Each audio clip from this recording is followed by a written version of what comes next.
Coach Dar, welcome to the Mindset Advantage podcast. I was saying off air, it was just a matter of time before I was going to get a chance to interview you. I've had a lot of your friends on the show. The new book Mhm. is out. It's just perfect timing. Welcome to the show. Thanks so much, DJ, for having me on. I was psyched to have this happen today. Awesome. I love your energy. I love all your stuff. I think before we get into the nitty gritty of what it means to bounce back, my listeners first got to know, who is Coach Dar? How did you get to the point that you're at today? Give me the elevator pitch. It's funny because when I get asked this question, I'm like, what do I say who I am? And, what came to mind one time is a friend said to me, "You're a hope dealer." I was like, what? She's like, no, seriously, like you help people like step into their greatness, but have hope again that like the impossible's possible and shifting their mindset. And I would say I could tell you the titles and the things, but I'm someone who found a way, just like many, but to take their gifts and their talents and meet the world's needs with it. And it gave me purpose. And I found that early on, thankfully, in life. And I help people totally break barriers in their mindset. And so the traditional who Coach Dar is this little Italian from the East Coast who has a family like the Sopranos. And I loved every minute of it. And I'm an occupational therapist. So I'm board certified as an occupational therapist, but I specialized in neuroscience and neuropsychology, helping traumatic brain injury patients early on overcome the most crazy things that could happen to them, defy all the odds, and come back to find a new normal. So my patients would come to the hospital like you or I, anyone going about their day on vacation, driving to work, whatever the scenario is, and a car accident happens, or a motorcycle accident, or a brain tumor, or stroke. And all of a sudden their life is flipped upside down. And when they came to our specialty hospital, we would have them for sometimes 3 months to a year. And everyone's like, you got to get my person back. Like, this can't be how this is. And then the person eventually is like, what's going on? And you were quickly their therapist, their motivator, their coach. You're their everything trying to help them come back. So I say this because early on I was equipped with my education, but also the skill set helping thousands and thousands of patients overcome and come back. So think about this, like, you don't realize early on in your life what's setting you up for what you're going to continue to do in life. And so me being a therapist doing that, I did that. And then I had my own setbacks that I overcame. And I went back to school for business while I was working. And then I went on to run a few companies. And then I went on to start my own private practice in the middle of a recession, which I don't recommend, but I kind of do, because it's like, if you have a skill that meets the world's needs, go for it. Don't wait. Don't let the environment determine when you show up. Just show up. So that's what I did. And I've had this private practice that I have, and I speak and coach now professional athletes and global leaders around the world and shift their mindsets. And I feel very grateful to help the people that I'm allowed to help, because, you think people have everything, but everyone's dealing with something, and it's a human experience we're all having, and everyone needs someone they could trust and that could help them. Take me back to those days of being a traumatic brain therapist, if you will. Dar, Yeah. what was the biggest challenge for you during that time? Mm. At first, when I first started, it was almost where I'm someone who goes and lives life. Like, I'm just like, let's go. But you saw one, two, three, 1,000 people where they were just going out doing their normal thing, and then something hit them. And it almost started at first where you almost wanted to like pull back into a shell and become super cautious, because you saw what happens out there. But then you have to shift your mindset to say, like, no, you've got to live your life, because the theme that came out of this was, we never know when something's going to happen. So go live it now. And I saw that in real time every day. And then I had my patients who, one of them, I remember just out of college, I'm sitting there 21 years old, and this guy is only 50 years old, worked his tail off, financially set, ready to retire, and has a massive stroke. And he is Mm. paralyzed and can't speak well. And he's sitting there going, Dar, I waited my whole life to take my wife on those trips that I promised. I can't even hold my granddaughter right now. He's like, I can't make love to my wife the way I want. I can't go on I can't do things, all the things that now I have the time and money to do, and I can't do it. So he said, be smart, but go live life. And I was like, heck yeah. There's a fine line there, though, isn't there, between Yeah. being, I don't know if the word is stupid with your money or saving money, and people want to Oh, yeah. save till they're retired or 60. I mean, there's really that fine balance there, and I smile because like my sister and I were very much opposite. I'm much more of a saver. She's much more of a hey, money's timeless. Let's spend money now. So I have a belief that there's something kind of in between there. And although this wasn't in my question list, talking a little about how do you ride that line between living in the moment now and then saving a little at a time. What does that look like? I've never really had that conversation on the show before. This is really good because I just was talking to Stephen Cutler about his thing in our country, and his is all like put yourself out to the extreme and challenge yourself a bit. But he has some sense of the risk too, and where what he's equipped to, but enough that challenges him a little. So I'm applying that in the same sense of I feel like in my life too, I have pushed myself to some limits where I'm like, there's some perceived risk here that's real. And I understand it. And I can't go kind of past that because there might not be some coming back from it. But also, so I have some smart awareness of this, some EQ of it. But I also am not going to be so cautious that I don't let myself out of the gate to enjoy it. Hmm. So I think it's different for everyone because for you, why would we push yourself so far out of the extreme? It's going to cause such anxiety. But we could say, hey, DJ, you know what? This buddy, I want you to I just was in Italy. I would be like, you know what? I'm telling you, spend your money now to come on this trip with me to Italy. It's going to be insane and worth it. And I think the experience is going to enhance your life. Like they're enriching activities that enhance your life, then it's a yes all day. If it's literally just wasting your money on things that are not, there's no ROI on it at all. Well, I mean, that probably is not the smartest thing to do. Mhm. Which end of the spectrum do you think most people live on? I think more people are frivolous, and I think they're not conscious or intentional to being aware of what they're spending their time and money on. So they watch, okay, listen, I love a Netflix show just like everyone else, but there's no way I'm going to spend every night just being done with work and watching Netflix every single night until 2 a.m. because now my recovery's not good. I'm not optimal the next day. So I think about what's the ROI on my time. And I think more people are just like, oh, I want this, I'm going to get it. And it may not even be anything that's going to satisfy them, anyways. I'm going to go do this drug or do this thing or whatever it is, just so they could have the moment they need now, not realizing the consequences of it. And so it's really more of a transactional life that they're living. And like I keep saying, what's going to enrich your life? So make your decisions on truly enrichment for your growth, your longevity, and the people around you. You have to think of others too. So you started your career as a board certified occupational therapist, still are in that space, but then you've also moved into professional sports, where with the Phoenix Suns, you work a lot with professional athletes. I'm curious, as a mental performance coach myself, how has being in the hospitals and being with traumatic patients, if you will, how has that helped you in the field of sports? What were the carryovers there where you're like, man, I have learned this at a different space and it's helped me in the professional sports arena? I'm curious. Twofold to that answer. One, I didn't have my eyes set on this, but I'll go back to what I said at the beginning. When your gifts and talents meet a certain need in this world, you lean into it. I grew up with a father where our whole life was sports and we would watch film. I literally would watch the New York Giants on Sundays with my aunts and uncles. And my dad would have my uncles back over on Wednesday to watch film. Why? I don't know. Like we just broke down film, basketball, everything. We broke it down. So little that I know is being primed in leadership and film and everything, sports. But here's the other thing. My type of therapy, occupational therapy, is it that occupation is whatever occupation you're in, whatever role. I meet you there by working on your human performance. So I was already teed up on helping people with the neuro, the brain, the science, and the psychology to help people move forward. So here's the thing, DJ, people were not doing this when I started my practice necessarily.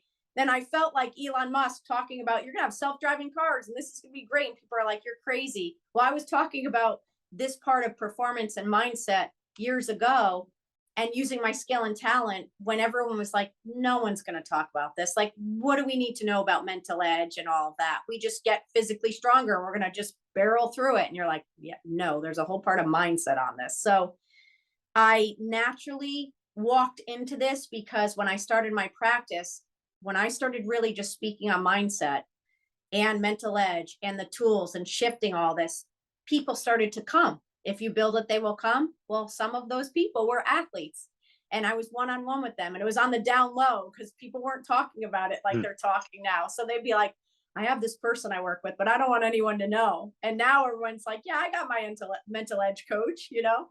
So it was natural for me to walk into this, but it was not a plan thing. But in essence, it's everything that I do. I just took it out of the traditional setting and brought it to where it meets people in the boardroom, the locker room, family room, doesn't matter to me. We all have a brain that we're dealing with, and I'm trained and specialized in this area. So I stay in my lane. I'm not talking about anything else that I don't know. I love it. One of my favorite lines is, "You don't have to be sick to get better." And if we that goes for everybody, right? That's not just for professional athletes. Everybody can improve upon their mindset. Okay, let's get into the book because it's phenomenal. So the book just came out. It's called The Art of Bouncing Back. Find your flow, thrive at work and in life anytime you're off of your game. So before we get into some of these principles, it's great stuff. First, what is a setback, and what do most people get wrong? Before we get into what we want to do, I think first we got to kind of go through the myths and some of the terminology before we dive in. So what's a setback? Why the book? Let's get the table set. Well, a setback is going to be defined by the person because you have a Navy SEAL who a setback to him is totally or her is totally different than a setback to someone else. So the setback is the thing that holds you back mentally, that if you allow it, that you can't come back from. Or if you shift your mindset, the setback is the comeback. So it's an adversity, it's an obstacle, it's a problem that you have to work through so that then you could come back better than ever. And I look at this as like when we tear muscle to grow our muscles, to get them bigger, we're tearing them and then fibers build on top. So it's stepping stones, like it's how your muscle visibly gets bigger. The same happens with adversity.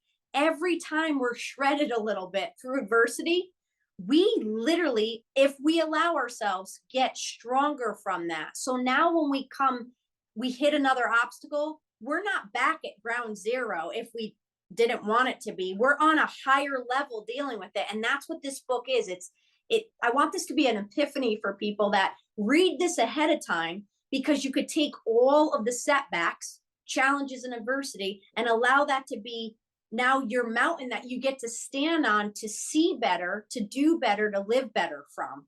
And that's how you can take a setback and make it your greatest comeback, and not only come back, but thrive again. And it's truly life changing when you start to see adversity as your advantage. There's nothing that's getting in your way at that point. I mean, anything can happen to you, and you know you're going to be able to bounce back. I like the line, Yeah. it's the bounce that counts. And for you reading Yes, this book, that's what I was thinking, man. It's the bounce. It's like yes, the Super Bowl. The harder that you bounce it, the higher that it goes. yes, totally. That's why I've been handing out bouncy balls forever for that analogy. So when it came to this, I literally drew the artwork for the book because I need you to understand the harder you bounce it, the higher you go again. So don't be afraid of adversity. Good. So let's dive in. There's 9 principles here. The first principle is embrace the suck. Talk to me about that. Listen, when you're going through something hard, someone just called me before we go on, something really devastating, honestly, in their life just happened. And they're like, how do I handle this? And I said, well, the last thing I'm going to do is tell you the plan at this very moment because you're just hearing about this. What I'm going to do is come alongside you. We're going to embrace this. This sucks. Like, there's no sugarcoating when bad stuff happens. The last thing I'd want to do is sound insensitive to someone. And you don't want to hear what the plan is. You want to hear, like, do you hear me? I'm hurting. This sucks. So I had to start off with, we need to first twofold. One, if you're going through it, just know you've got to eventually embrace this, because when you sit there and keep going, why, and you sometimes don't have the answer. You have to sit and say, okay, I may not have the answer to why, but I need to embrace this is what I'm dealing with, so then I can plan to get out of this eventually. What we don't deal with, we can't heal with. from. So you need to embrace it for what it is. And then if you're helping someone, because part of this book gives you the tools to help others, is come alongside them and embrace it with them. We don't stay in the victim mindset too long, but there is a point where you have to deal with the pain of it. So let's deal with the pain, embrace the suck of it, and then you can move forward. I like that a lot because it takes away the idea that because some people could be listening to this and go, Coach Dar, you don't know my situation, right? You don't know what I'm going through. I got this, I got this, I got this. I But know. there's as a coach, you got to be able to respect what's going on. So I'm not Yeah. trying to say life is positive, life is great. I'm not. That's what I'm Right. not trying to say. I'm not Pollyanna looking through this thing with rose-colored glasses, as John Gordon always famously says. That's not what we're saying. I Right. respect what you're going through, and maybe I think the big takeaway there, Dar, is there needs to be kind of a moment where you just need to sit in it a little bit, not too long, of course, Yeah. but there needs to be a moment when you need to sit in it. Am I following you correctly? Yeah, and here's the thing, sitting in it for everyone is a different time frame. It's acknowledgement. We just need to acknowledge it. The Mm, general in battle looks over the hill and sees what's ahead, and it's going to be bad. We know we're going to fight this war, but we've got to acknowledge what's ahead so we can make the right battle plan. So acknowledge what's there, and also, have some understanding that it's going to be different for everyone, but if you sit too long in the pain, it could become quicksand for you. So just be cautious. There's a fine line here. love that. Principle number two: understand who you are. Can we talk on that? Here's the thing, when you want to have like rock solid confidence that doesn't waver, I'm just going to say this: when you start doing the work of whether it's personality assessments, even bio indicators, you do your strengths test, you just keep finding all the markers that make up who you are. You now have this foundation, this set that says, DJ, this is you, buddy. So when something comes along and you lose a position or finances or a relationship, whatever it is that throws you off, guess what's not taken away? Your DNA, your makeup, your gifts, your talents. That didn't get taken away. How you think about it might have, but it literally didn't go away. So when you understand how you're hardwired and you understand who you are, you always have something solid to go back to. So while the environment changes, you to the core didn't change. And if you keep making your core really strong every day, making it better and better, damn, that is something solid to keep going back to. So Mhm. when you have that solid foundation, now you're like a lighthouse in the middle of the storm. You're not wavering. You're solid, and that's what's going to give you strength as you keep building from this to come back. One of the big parts of this chapter was fundamental hardwiring. Is that what you're alluding to? That's right. Your fundamental hardwiring is that. And your fundamental hardwiring, you keep making your fundamental hardwiring work for you. You make it better. So you're naturally gifted in something, enhance that, and then keep leaning on that because that's the very thing that's going to keep getting you through and give you the confidence to keep going forward. So, Dar, is this a drill? Is this a journal? I mean, what does this look like? I love giving just applicable items for my listeners. How do we do that? How do we strengthen our fundamental hardwiring? Do the assessments, do all the assessments you can that work for you. So whatever personality assessment, strength finders assessment.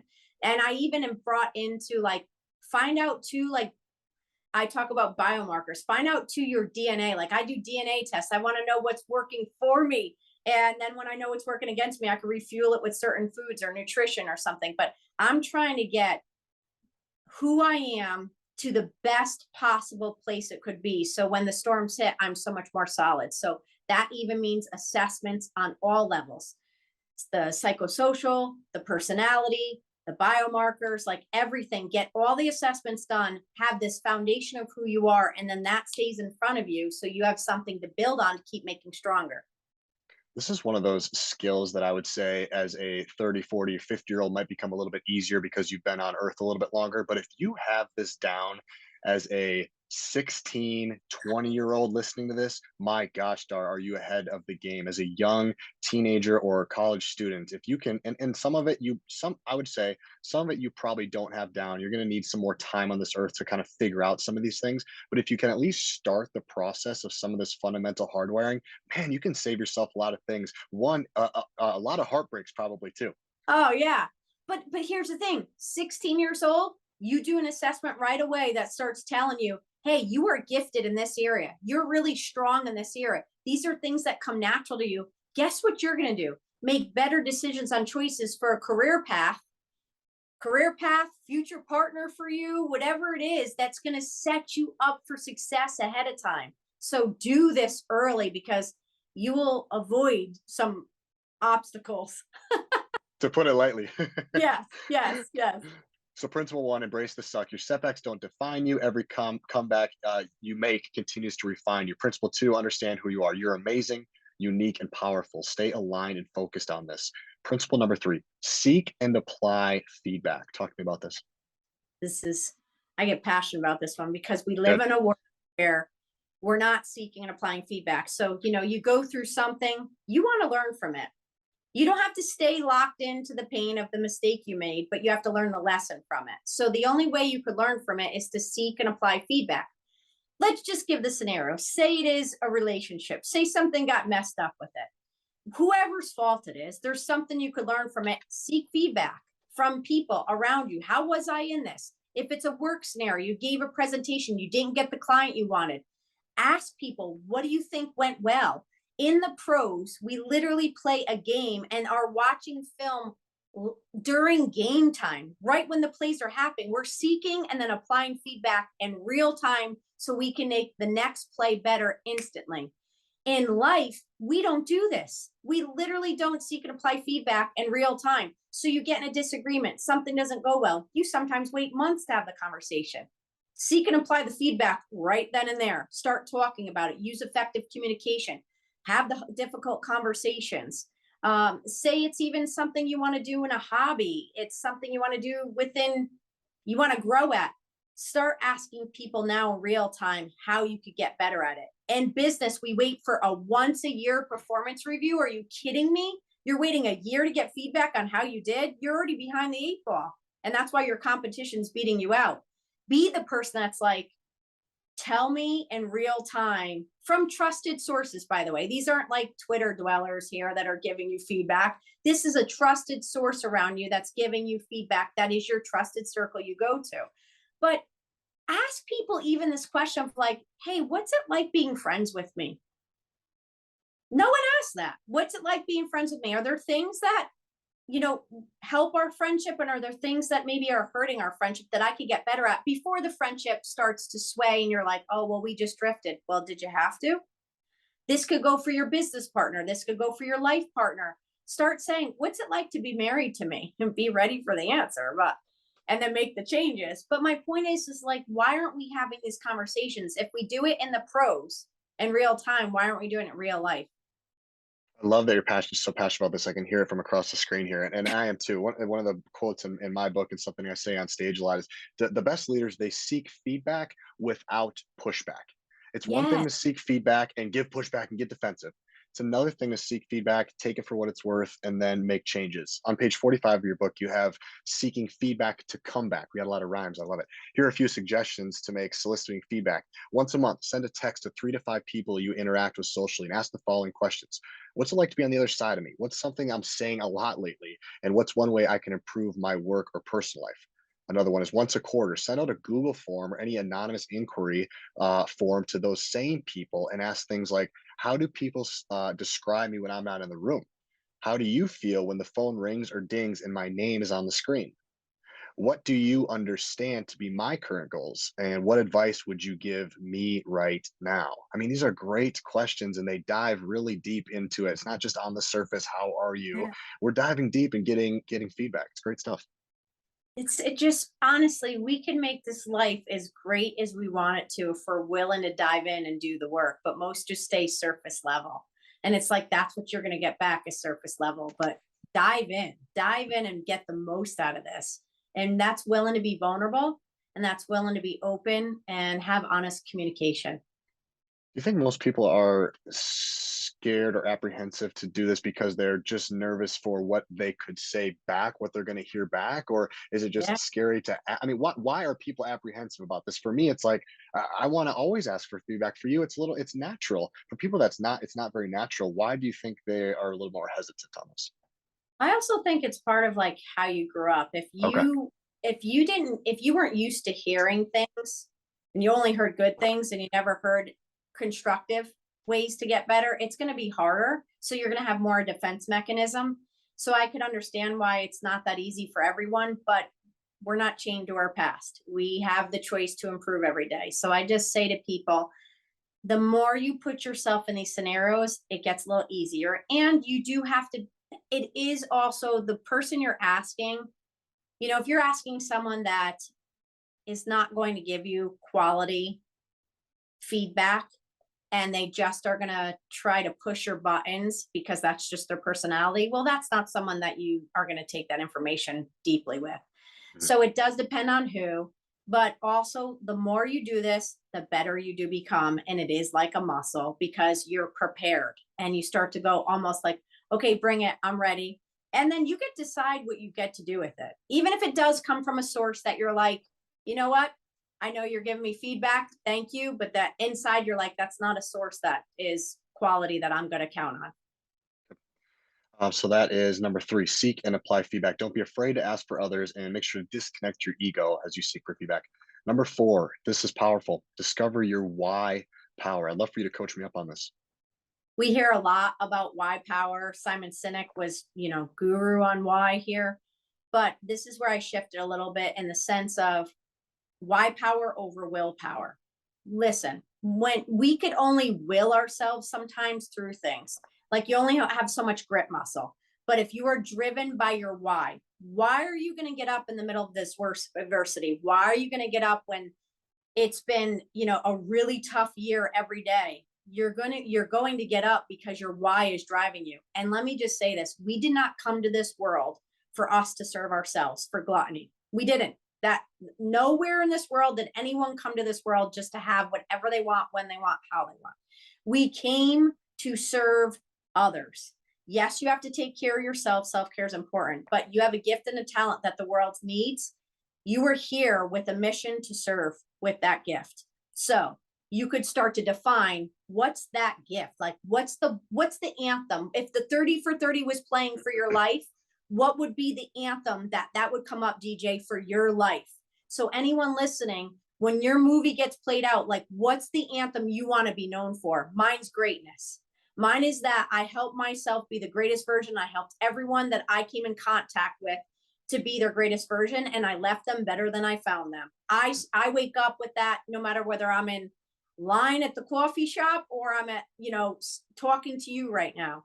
So when you start to get, and there's a formula in there that you could go through. So this is very practical on how you could break down your why statement, your power words, everything. When you do this, you now are fuel. That is CEO that when we worked on this, he's like, I want value to be my Mhm. anthem. Like at the Mhm. end of the day, value is what I'm known for. So he said, Dar, adding value to people's lives is what I want to be known for.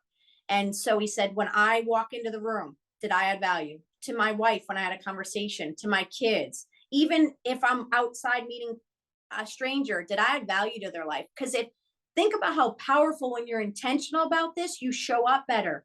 So now he's like, did I add value, which is quality to someone's life? Do you not think that when he walks in the room, you're gonna be like, gosh, I feel so good around him? It's game changing when you take this and you own this for yourself. Yeah, it provides a lot of clarity, and I went through it myself, Dar. So my three words were: I want to energize, I want to educate, and I want to empower people, and mostly in the sense in the lens of the mental game. So I want to energize people about the mental game. I want to educate them about what that means. I want to empower them to use their mindset as an advantage. Hence the name of the podcast. So those are my three. That is That's my why awesome. statement. Yeah, yeah. So think about it. You're going to walk into the room and be like, oh, did I educate in some way? Were my words useful to anyone? Did I bring energy? So you're already looking at the meter of what's my energy level when I walk in. Like you are living with this intention now, which is going to make you show up better. You're even right now, you are. So teach me then how, or coach me. How do I come up with my power word? What does that look like? So I would just say like those three words were verbs, which Hmm. gives you the energy that you need to do what? What is the one thing? So that guy's word was value, the CEO. Mine is Hmm. greatness. Yours is you want to energize what? You want to educate what? Which is their mental well being or Hmm. their mental edge. So if you were to, if your 30 for 30 was coming up, it would be, what was DJ known for? And it could be mental edge, it could be Hmm. mindset, it could Hmm. be, but I would say, to get even before even just giving the answer right now, go to Google and put in core value words, because when it's driven by a core value, and it still may come back as that, but a core value word may drive these, which still gets you to help their mindset. So greatness still helps me to help people with their mindset, but the word is a core value. Because when you start to list this, you come up with core value words. Pick five, and those are your pillars of the core values you stand for, and then pick one that's like the sword you're going to die on. That's your anthem. One word that's been sticking with me in the last, I don't know, 4 to 5 months is impact. What do you think about Yeah, that? I want to have a bigger impact. Could that be what we're that's looking it. for here? Okay. That's what we got it. Oh, but you want to energize impact. You want to educate people on impact. And then what was the 30? Ener- Empower. Empower people. Hell yeah, we just did it. That's what I mean. Like, I get fueled up when people get their word, because now literally put impact everywhere for you. And be like, people say, what is your anthem? What do you stand for? And you're like, impact in this world. I want to energize, educate, and empower impact. You just got your mission statement. Love it. Fires It's me up. So fun. Your why power is what sets you apart, you say in principle number 4. Good. We're going to keep going here.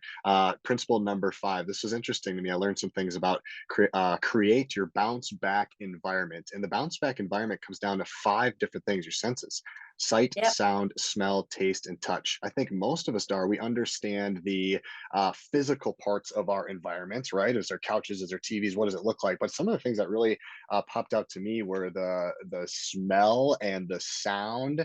Teach me about some of those underlying themes that maybe most people don't think about when it comes to their environment. right.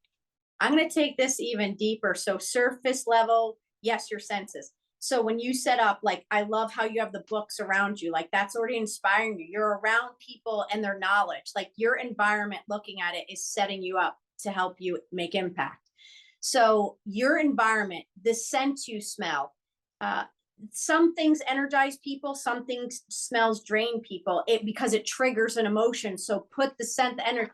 My sister thinks I'm funny, but we grew up by the beach, and it's the times with my mom and dad, and I love. And so when I smell suntan lotion, like either lotion or sunscreen, I get instantly happy. So there was a candle that came out that I would light, and I'm like, oh, it's like summer memories, but I was happy. So, but you could also put a candle on or a scent that was associated to not something not happy, and that could trigger you right down. So understand what fuels you visually, sensual, like your senses, your taste, your sound, everything. So let's go to sound. Music is one of the greatest ways, or even binaural beats, anything, it could fuel you. But if you put on a sound or a song that triggers you for sad, it's going to pull you back. So why would you play that? Put the things on and the sounds around you that help you, fuel you mentally. Going a little deeper, the senses are not just surface level, Mm. but what are the sounds you are saying to yourself, like the grunts, the emotion? Oh, yeah, you're saying stuff. There's sounds coming out of you all day. Are they helpful, and are they helpful to others and to bounce back in their environment? What visually? So that's body language. Make sure it's helping you. I couldn't go into too much depth because there's only so many chapters we could write, but I want people to understand this, that yes, it is very much about what you put around you, but it's also the things you're saying to yourself and to others, and what they're giving back to you. So this goes to people. Your bounce back environment is also people. If the people around you are not helping you, then you can't keep them in your environment when you're trying to bounce back. It's just not the right time. Mm. The quote is, it's all about environment, environment, environment. And James Clear talks about this a lot. Make your environment as frictionless as possible. Help it so you're not swimming against the waves or current, you're swimming with the current. And there's so much truth in that, right? You see people, they put the Peloton right next to the couch. It's like, well, how can you curate your environment to make it so it's easy for you to do the Yeah. things that you want to do? Yeah. But that really takes a step further. I mean, some people, hey, this is my house, this is what I got. But you really got to take some time and intentionality to be like, how could I shift this to make it an Yeah. advantage? My favorite word. How can you curate it so it's not doesn't have as much friction to it? Take it a Yes. step further. Yes. I mean, so my meditation that I do is through this thing, Brain Tap. I put it right next to my bed. So I put it on at night and I put it on in the morning. So there's, I don't even get out of bed without doing it, because if it's there, then I'm habit stacking, but also I see it, I visually see it. So it just makes it easier for me. Love it. Environment is everything. We could do a whole podcast. You could probably write a whole book on that piece alone. Totally. But let's move on. Principle number 6. There's a lot of beef in this one too. Activate emotional intelligence. And emotional intelligence comes down to 3 things that you taught me: is emotional agility, emotional neutrality, and emotional accountability. If we could just touch on each of those, I think there's a lot of interesting pieces. So the emotional agility, you Mhm. just have to be able to, when things come, you don't get so rigid that you're going to mentally break. Listen, if we've learned anything, we've got to stay emotionally agile. We've got to be able to pivot when things come. When adversity comes, it doesn't break you. Yes, you feel it, but you're going, okay, how do I stay agile? What do I do? Creative and business, you want to get better? Well, you have to be emotionally agile where you're not so rigid and it's this way or the highway. Okay. Well, you could stay that way, but if it's not serving you, then it's probably going to break you. So I want people to stay emotionally agile. So as things come, you could stay so agile that like clay that you could just keep remolding on what you need to mentally. And then emotional neutrality is so much about, no one trusts a volatile person. When someone is volatile all the time and you feel like you're walking on eggshells and it's not a safe space for you, well, you just said, oh, it's not psychologically safe anymore. You can't build trust. So, what you want to do is for yourself and for others, work on when things come, your emotions don't spike so high that you're so volatile that you can't make effective decisions anymore, or that it makes you or someone else feel uncomfortable. Now, yes, we're going to get angry or mad, but what do you do with that? Does it throw you so much off your game that you can't come back? I mean, think about pro sports. If they get so pissed off in a game about a play that they can't recover, they can't make the next play. But if they sit there and they're mad and you see them like hit their chest or like make something, they're like, let me use this to fuel me now rather than take me out of the game. That's the same thing we want to do. You want to have some emotional neutrality where things come at you as information and there's enough of a pause where the environment is sending us a signal, stimuli, that we pause enough to then feel the emotion and then go, what do I want to do with this, versus just react to it. You want to learn how to respond properly to it. And then the last one, emotional accountability. Oh my gosh. We have so many people that are literally just out there. Well, this is how I am, and you're going to deal with it. Well, no, how you are is hurting people, and that's yourself and others, and that's not fair. Or taking accountability to how you just showed up in a room and spewed whatever you wanted to do and hurt people. And all right, are we getting now to the business meeting? Well, no, because you just came off in a way that was not healthy, didn't create safety. And when you trip up and you don't take any accountability for your emotions, how do you expect anything to grow from that? So, emotional intelligence is having awareness of yourself in all environments and then handling it properly. Listen, we are never going to be perfect, but if you can make progress in this area every day, people are going to be that much more forgiving and you can be forgiving to yourself. But if you choose to keep tripping up, coming in with this brashness of emotion, this volatility, and you never really look at yourself as part of the problem and you don't want to fix it, well, then that's not coachability, and you're not coachable at that point. You're not going to be able to get better. You're not going to be my client. I love the part in this book about the common denominator story. Can you tell that really quick? Oh my gosh. There was someone that continued to have these challenges. Basically, long story short of it is have these challenges and kept coming up and was staying in a victim role. And every time it just kept, it was like the same scenario playing out. And I just said to them at one point, what do you think the common denominator is here? Which was the person. But truly, once they took ownership, like, once you take ownership, things could change. But if you don't and you don't have that awareness, then it can't change. But it was someone that I worked with that every issue that came up, it was always about everyone else, literally everyone else. And I was like, what's the common denominator here? And they're like, me. Bingo. Okay, well, now we know what to fix. That was a great part of the book. And you said bingo, and I said bingo after I read it. So it's funny because I read out loud. I said bingo, then I read bingo. I was like, man, that's spot on. We all know somebody like that. The emotional neutrality. Trevor Moed used to talk about this a lot about getting to neutral, and you painted such a great picture on Newton's cradle.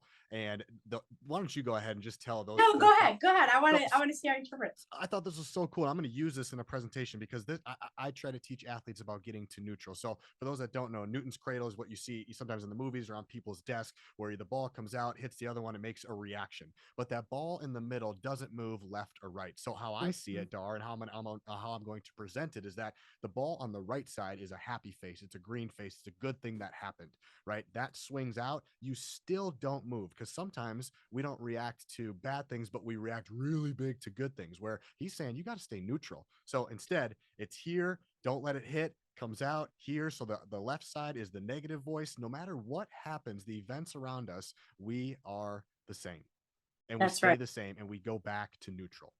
Right. Hey, your image just went out. I It don't know did. if that. Yeah, that's okay. Keep rolling.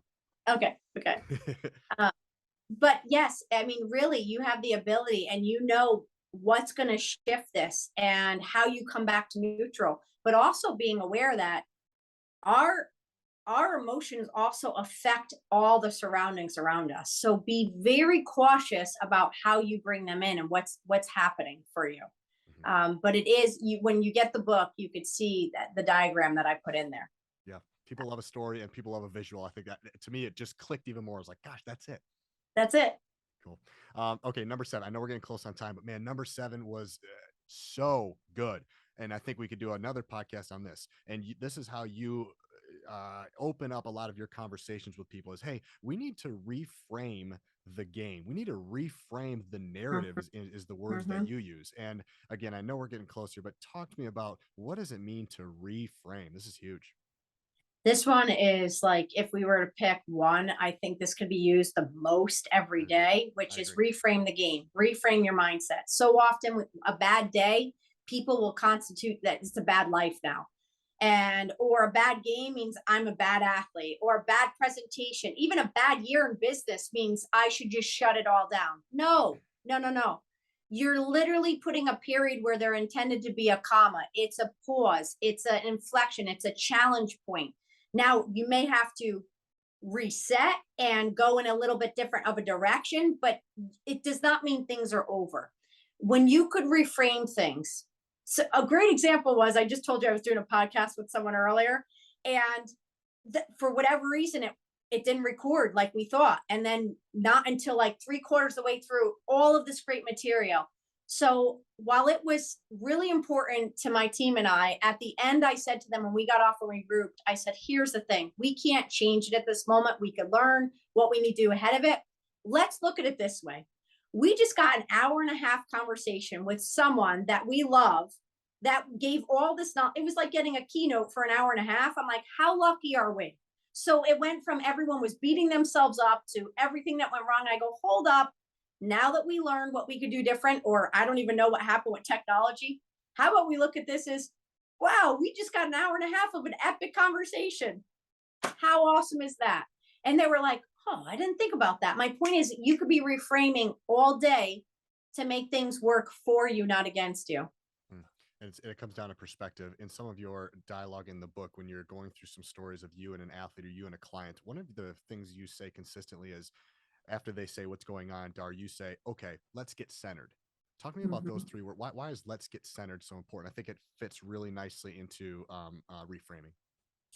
Because oftentimes when we get caught up in a story or we're talking about something, our emotions are starting to take flight a little bit. We're not thinking clearly at times. Why is it that when you're in the shower, ideas come to you? Or sometimes you're driving, the music's not on, or you're hiking and those come, right? It's because you're usually centered, it's quiet. So when sometimes people come to me and we're trying to figure out things, if I could feel like they're too far ahead of where we need to be, or they're stuck in a conversation over here, or wherever it may be, I'll go, hold up. Let's get centered to right here, right now. Because when I can get you centered to right here, right now, now we're literally in the present moment, we're locked in. And now we're dealing with what we need to here. I'm not dealing with you and the past or you and the future. I'm dealing with you here. It's such a game changer for doing it for yourself and working with anyone at work, really anyone. Say, hold up, you know what? Maybe it's even, let's get centered. Let's go take a walk around the building. Get up and change your state. Move. Let's just figure out how we're going to take a deep breath, whatever it is, find ways to get back to center. Good. Perspective is power. Number 8, cultivate grit. Your grittiness will lead to greatness. Talk to me about grit real quick. Oh, well, here's the thing. I wish if we could give people, especially those coming up, this ability to know adversity is developing your muscle and you're going to want grit. And every time, parents, if you're listening to this, in a relationship, whoever it is, if you keep trying to make life easier for people, you are literally taking away their grit muscle. You can't get better at something you haven't had exposure to. So for everyone that's in this, we're in this comfort crisis where we don't want to get out of our comfort zone. We want to make our homes, like we want to make it as so comfortable as possible that we never have to deal with struggle. Well, now you just took your strength away. So building grit is so important and you can't do it unless you're in it. So put yourself in situations now. That's why I go in the cold plunge because do I want to get in cold? No, I don't want to get in cold. But when I put myself in, I'm literally shifting my mindset to say, Dar, you choose to do hard things. And now that becomes part of my persona where I'm like, you know what? I'm the athlete that chooses to do things, the harder things. When there's a difficult conversation, I start to go like, oh, I don't want to have this because I would rather not have conflict. But I know that there's certain things I have to have and do where I'll go, this is uncomfortable for me, but I've got to have this conversation with you, or we've got to have this. And here's what I'm hoping we get out of this. And now I just put myself where I just got grittier because I dove into the very thing that was hard for me. So expose yourself to hard, expose yourself to things that are going to cause a little bit of struggle. And you want to have, I was just talking to someone about longevity. You want to have better, greater longevity.